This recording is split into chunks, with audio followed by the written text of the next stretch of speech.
Vaishno recording studio Delhi.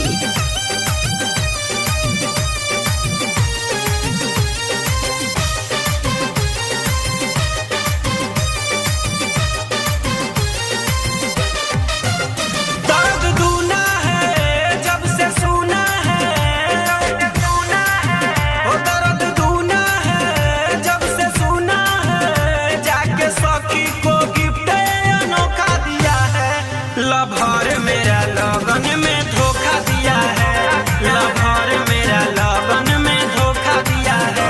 तब मैंने भी उसके दोस्त को मौका दिया है, तब मैंने भी उसके दोस्त को मौका दिया है।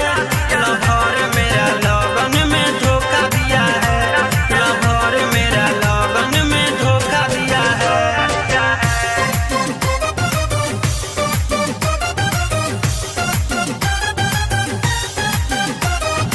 माँ वैष्णो रिकॉर्डिंग स्टूडियो दिल्ली।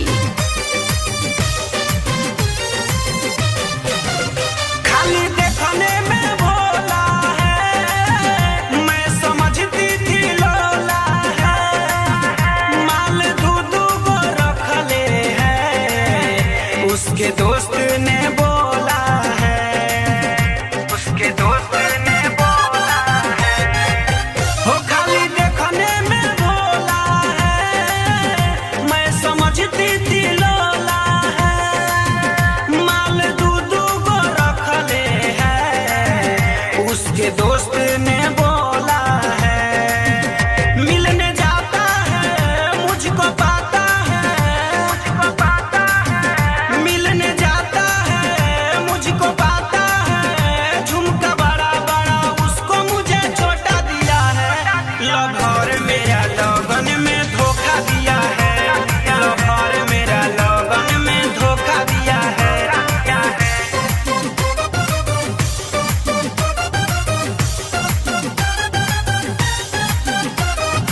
माँ वैष्णो रिकॉर्डिंग स्टूडियो दिल्ली। मैं भी खेला दिखाऊंगी, उसके दोस्त को पटाऊंगी।